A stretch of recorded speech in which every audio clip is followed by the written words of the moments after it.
নমস্কার প্রিয় দর্শক বৃন্দ, শ্রীমদ্ ভগবদ গীতা এই একটিমাত্র গ্রন্থকে বলা হয় মুক্তির দ্বার। এটি শুধু একটি ধর্মীয় গ্রন্থ নয়, এটি এক অদ্বিতীয় জীবন দর্শন যা মানুষের সমস্ত দুঃখ, কষ্ট, ভয়, রাগ ও হতাশা থেকে মুক্তি দেওয়ার ক্ষমতা রাখে। গীতার প্রতিটি শ্লোকে লুকিয়ে আছে সেই অনন্ত সত্য যা যুগে যুগে অসংখ্য মানুষকে অন্ধকার থেকে আলোয় নিয়ে এসেছে। বরাহ পুরাণে বলা হয়েছে, যে ব্যক্তি প্রতিদিন গীতাপাঠ করেন বা মন দিয়ে শোনেন, তিনি সমস্ত দুঃখ থেকে মুক্তি লাভ করেন। তার জীবনে সুখ ও শান্তির দ্বার খুলে যায়। তার ভাগ্যের পথের কাঁটা, কর্মফল জনিত কষ্ট, অশান্তি সবকিছু যেন ধীরে ধীরে বিলীন হয়ে যায়। গীতা মাহাত্ম্যে তো এমনও বলা হয়েছে, যে ব্যক্তি নিয়মিত গীতা শ্রবণ করেন বা পাঠ করেন, তাকে শুধু মানুষ ভাবা উচিত নয়, তাকে দেবতুল্য ভাবা উচিত।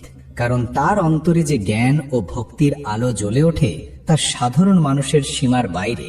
বন্ধুরা, গীতার শিক্ষা অসংখ্য, কিন্তু আজ আমরা আলোচনা করব সেই বিশেষ 20টি উপদেশ নিয়ে যা জীবনকে পাল্টে দিতে পারে।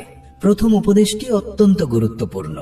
যখন জীবনে সবকিছু ভেঙে পড়ে, সব দরজা বন্ধ হয়ে যায়, কাছের মানুষও পাশে থাকে না, তখনই মানুষের ভেতরে জেগে ওঠে এক অদ্ভুত শক্তি। এই শক্তি কোথা থেকে আসে?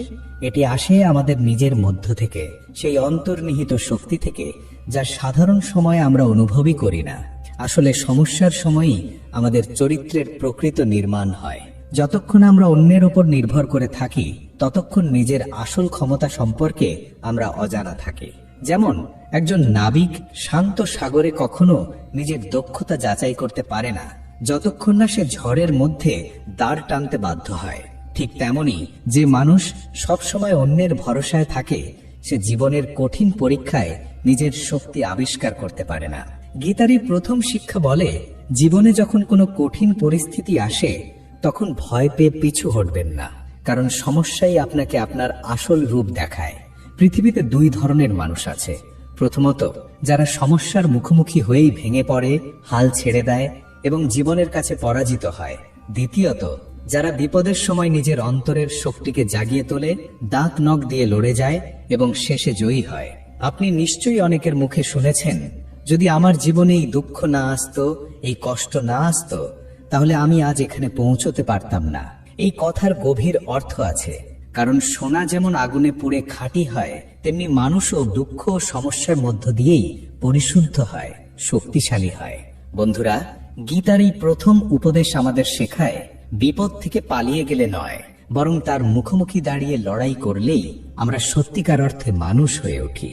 বন্ধুরা, আমরা আগেই দেখেছি গীতার প্রথম 4টি উপদেশ কিভাবে মানুষের জীবন বদলে দিতে পারে।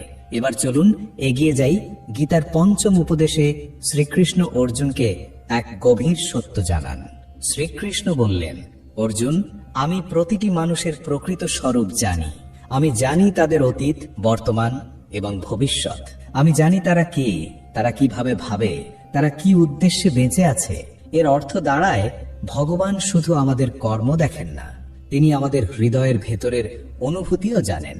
আমরা বাইরে যতই মুখোশ পরে থাকি না কেন, তার চোখে আমাদের প্রকৃত চেহারা ধরা পড়েই যায়।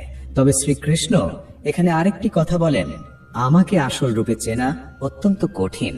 মানুষ যুগে যুগে ঈশ্বর সম্পর্কে নিজস্ব ধারণা তৈরি করেছে।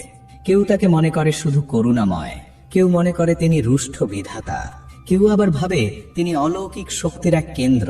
কিন্তু ভগবান আসলে কি, তা মানুষ এখনো পুরোপুরি উপলব্ধি করতে পারেনি। এই কথাগুলোর আসল গভীরতা বোঝাতে শ্রীকৃষ্ণ অর্জুনকে দিলেন এমন এক অভিজ্ঞতা যা মানব ইতিহাসে অনন্য, বিশ্বরূপ দর্শন।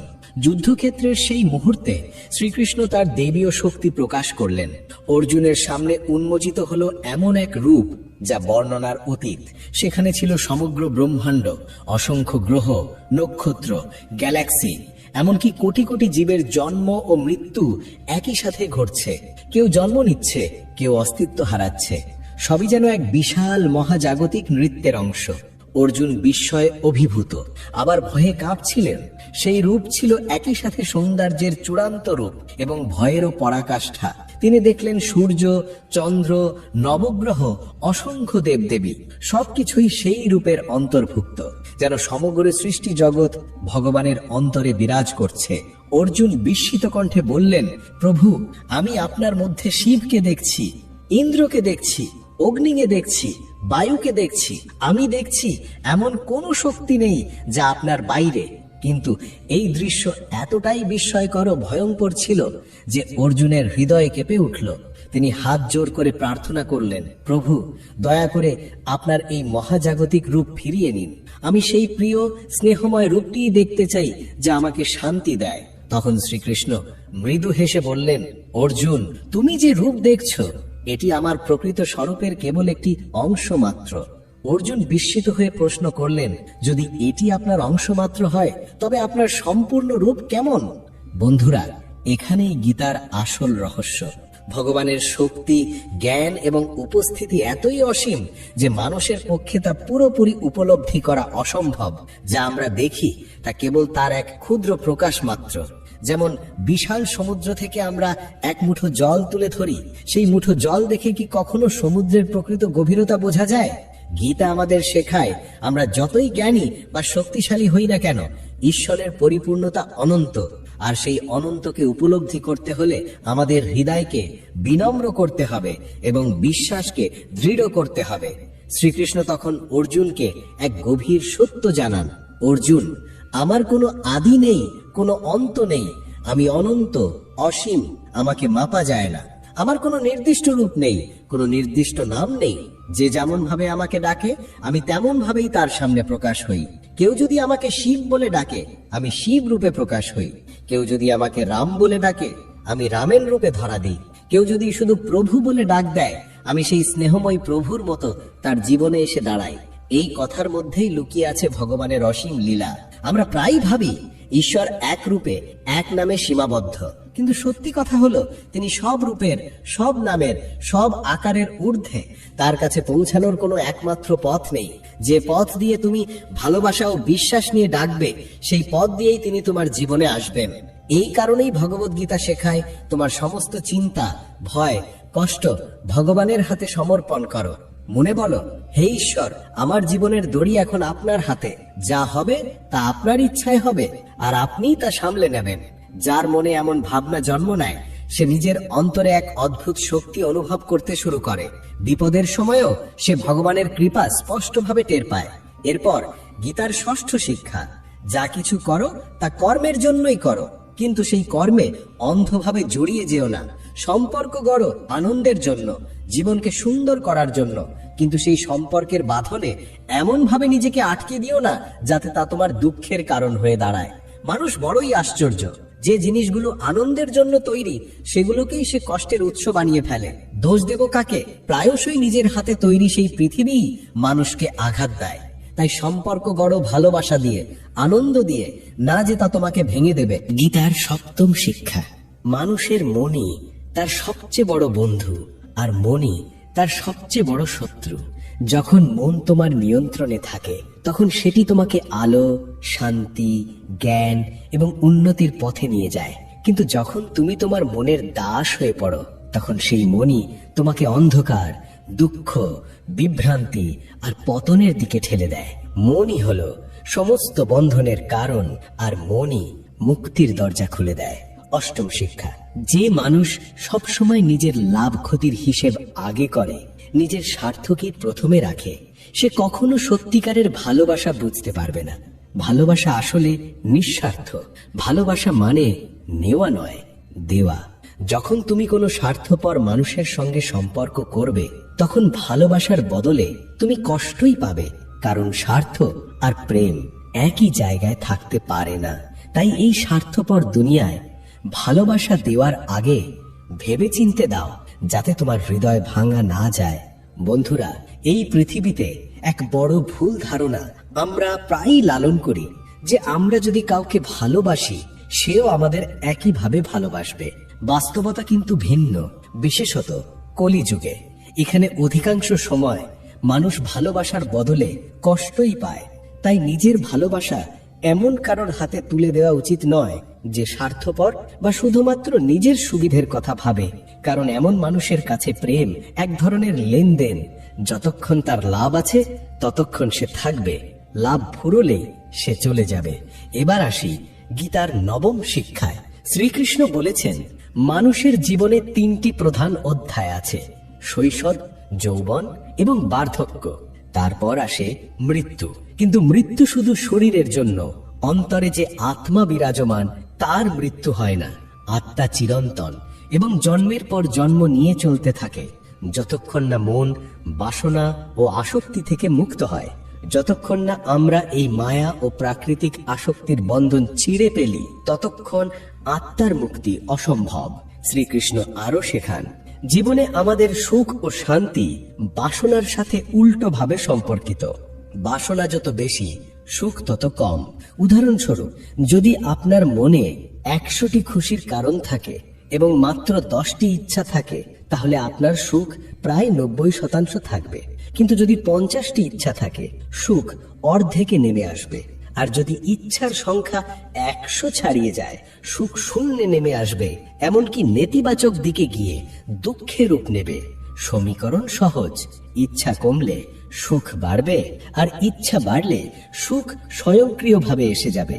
এরপর আসে দশম শিক্ষা, প্রতিটি মানুষকে তার কর্তব্য পালন করা উচিত, কিন্তু সেই কর্তব্য যেন স্বার্থ, আসক্তি বা অতিরিক্ত চিন্তার বোঝায় ভারী না হয়। আমরা দুঃখ পাই তখনই যখন কাজের সাথে আমার ভাব জুড়ে দিই, এটা আমার কাজ, আমার মানুষ, আমার লাভ। কিন্তু যদি নিঃস্বার্থভাবে শুধু কর্তব্যবোধ থেকে কাজ করি, তাহলে সেই কাজ কখনোই দুঃখ আনবে না। শ্রীকৃষ্ণ বলেন, যে এই মনোভাব নিয়ে কাজ করে, আসক্তি ও স্বার্থ ছেড়ে, সেই প্রকৃত যোগী। এবার গীতার একাদশ শিক্ষা। শ্রীকৃষ্ণ জানান, আমি প্রতিটি মানুষের অন্তরে আছি। এমন কোনো মানুষ নেই যার মধ্যে আমার শক্তি নেই। কিন্তু কলিযুগে মানুষ চেতনার সেই ঈশ্বরীয় স্ফুলিঙ্গকে ভুলে গেছে। যখন কোনো ভুল কাজ করার ইচ্ছা জাগে, তখন ভেতর থেকে এক মৃদু কণ্ঠস্বর আমাদের সতর্ক করে, এটা ঠিক নয়, কিন্তু আমরা তা উপেক্ষা করি। যত বেশি ভুল পথে এগোই, তত বেশি সেই কণ্ঠস্বর ম্লান হয়ে যায়। মানুষ ঈশ্বরকে খোঁজে মন্দিরে, তীর্থে, পাহাড়ে, নদীতে, কিন্তু নিজের মন ও আত্মার গভীরে খোঁজে না। বাইরে খোঁজা সহজ, কিন্তু ভেতরে যাত্রা করা কঠিন, কারণ এর জন্য নিজের অহংকার, আসক্তি ও স্বার্থ ত্যাগ করতে হয়। শ্রীকৃষ্ণ স্পষ্ট করে বলেন, যে ব্যক্তি নিজের অন্তরে ঈশ্বরকে দেখতে পায়নি, সে বাইরে কখনো তাকে খুঁজে পাবে না। মন্দিরে সে শুধু একটি মূর্তি দেখবে, কিন্তু ভেতরে দেখলে বাস্তবিক ভগবানের সান্নিধ্য অনুভব করবে। ঈশ্বর সর্বত্র আছেন, কিন্তু স্বার্থের চশমা চোখে পড়ে থাকলে তাকে দেখা যায় না। এরপর আসে দ্বাদশ শিক্ষা। অর্জুন প্রশ্ন করলেন, আপনি বলেন যে আপনি সব মানুষের মধ্যে আছেন, আপনি ঈশ্বর, কিন্তু আমি তো আপনাকে সাধারণ মানুষের মতোই দেখি। তখন শ্রীকৃষ্ণ বললেন, তুমি সাধারণ চোখে দিয়ে আমাকে দেখতে পারবে না। আমি তোমাকে দিব্য দৃষ্টি দেব, যার মাধ্যমে তুমি আমাকে ভেতরে বাইরে সর্বত্র দেখতে পাবে। এবং তারপর আসে ত্রয়োদশ শিক্ষা, অহংকার, রাগ ও নির্দয়তা, যা মানুষের আত্মিক পতনের প্রধান কারণ। আমাদের চারপাশে এমন অনেক মানুষ আছেন যাদের ভেতরে অহংকার ও রাগ বাসা বেঁধে আছে। গীতা বলে, এরা আসলে অজ্ঞানতার অন্ধকারে ডুবে থাকা আসরিক মানসিকতার মানুষ। তাই একজন সৎ ও শান্ত মানুষকে এমন লোকদের থেকে দূরে থাকাই উচিত, কারণ অহংকারী আর রাগী মানুষের জীবনে শান্তি থাকে না এবং তাদের সঙ্গ শান্তি কেড়ে নেয়। একজন খারাপ মানুষ সারাদিন নিজের অহংকারের ঢেউয়ে ভেসে বেড়ায়, নিজের রাগকে বুকের ভেতর পুষে রাখে। অন্যদিকে একজন ভালো মানুষ নিজের স্বার্থের কথা না ভেবে সব সময় অন্যের ভালো চায়। অহংকারী আর ক্রোধী মানুষ কখনোই মিষ্টি হৃদয়স্পর্শী কথা বলতে পারে না, আর যদি বলে তাতেও প্রায়ই ভেতরে ভেতরে অসত্য ও কপটতা লুকিয়ে থাকে। কিন্তু একজন ভালো মানুষ যখন কথা বলে, মানুষ তা শোনার জন্য অপেক্ষা করে, কারণ তার কথায় আন্তরিকতা থাকে। গীতার 14তম শিক্ষা আমাদের শেখায়, যে জিনিস নিয়ে আমরা বারবার ভাবি, মনের মধ্যে আঁকড়ে ধরি, তার প্রতি আমরা আসক্ত হয়ে পড়ি। সেই আসক্তি থেকে জন্ম হয় মোহ, এবং সেই মোহ আমাদের কামনা বাড়ায়। যখন সেই কামনা পূর্ণ হয় না, তখন আমাদের মনে জন্ম নেয় ক্রোধ, আর ক্রোধ হলে বিচার বুদ্ধি ঢেকে যায়। যখন মানুষের বিচার শক্তি হারিয়ে যায়, তখন সে ভুল সিদ্ধান্ত নেয় এবং শেষ পর্যন্ত নিজেই নিজের ক্ষতি করে। 15তম শিক্ষা বলছে, দুর্বল মন সব সময় প্রতিকূল পরিস্থিতিকে সমস্যা হিসেবে দেখে, কিন্তু শক্ত মন ঠিক উল্টো, সে প্রতিকূলতাকে সুযোগে পরিণত করে। মন যদি দৃঢ় হয় তাহলে বাইরের পরিস্থিতি যতই কঠিন হোক না কেন তা আমাদের এগিয়ে যাওয়ার সোপান হয়ে দাঁড়ায়। তাই গীতা শেখায় বাইরের অবস্থা নয়, আপনার মনের অবস্থাই সবচেয়ে বড় বিষয়। 16তম শিক্ষা অনুযায়ী প্রতিটি মানুষ 3টে গুণে গঠিত, সত্ত্বগুণ, রজগুণ, তমগুণ। পৃথিবীতে এমন কোনো মানুষ নেই যার মধ্যে একটুও খারাপ নেই, আবার এমন মানুষও নেই যার মধ্যে একটুও ভালো নেই। আপনি চাইলে ভালো মানুষের মধ্যেও ত্রুটি খুঁজে পাবেন, আর চাইলে খারাপ মানুষের মধ্যেও কিছু ভালো দেখতে পাবেন। তাই যদি মনে হয় যে আমার মধ্যের খুঁতি আমাকে পিছিয়ে দিয়েছে, তাহলে সেটা ভুল ধারণা। আর অন্যেরা আপনার সম্পর্কে কি বলছে তাতে অতিরিক্ত মন দেওয়ারও প্রয়োজন নেই, কারণ মানুষ আজকাল এমন এক মানসিক চশমা পড়ে আছে যা দিয়ে সে অন্যের ত্রুটি বেশি দেখে, নিজের ত্রুটি নয়। তাই অন্যের কথায় মন খারাপ না করে নিজের হাতে যেটা আছে সেটা ঠিক করুন, নিজেকে আরো ভালো মানুষ বানান। 17তম শিক্ষা বলে, যাকে ভগবান রক্ষা করেন তার ক্ষতি করতে পারে না সমগ্র পৃথিবী। রাখে হরি মারে কে, মারে হরি রাখে কে। যদি ঈশ্বরের প্রতি পূর্ণ আস্থা থাকে তাহলে বড় থেকে বড় সমস্যা, গভীর থেকে গভীর দুঃখ আপনি অতিক্রম করতে পারবেন। পৃথিবী যদি আপনাকে নিচে নামাতে চায়, ভগবানের কৃপায় আপনি আরো উপরে উঠবেন। 18তম শিক্ষা মনে করিয়ে দেয়, যেখানে আপনার জন্য ভালোবাসা নেই, সম্মান নেই, গুরুত্ব নেই, সেখানে যাওয়া উচিত নয়। এমনকি সেখানে সোনার বৃষ্টি হলেও নয়, কারণ সেখানে গেলে আপনি অসম্মানিতই হবেন। সম্পর্ক সবসময় এমন মানুষের সঙ্গেই রাখুন যারা আপনার মর্যাদা ও মূল্য বোঝে। 19তম শিক্ষা বলে, যে মানুষ নিজের বুদ্ধি ব্যবহার না করে কেবল মন বা আবেগ দিয়ে পরিচালিত হয় তাকে সবাই সহজে ঠকিয়ে দেয়। এর মানে এই নয় যে আপনি হৃদয়বান হবেন না, বরং শিখতে হবে কোথায় মন দিয়ে সিদ্ধান্ত নিতে হবে আর কোথায় যুক্তি ও বুদ্ধি দিয়ে। না হলে আপনি ভালো করতে গিয়েও কষ্ট পাবেন, আর মন থেকে করা কাজের ফল অতীত কুটে হয়ে যাবে।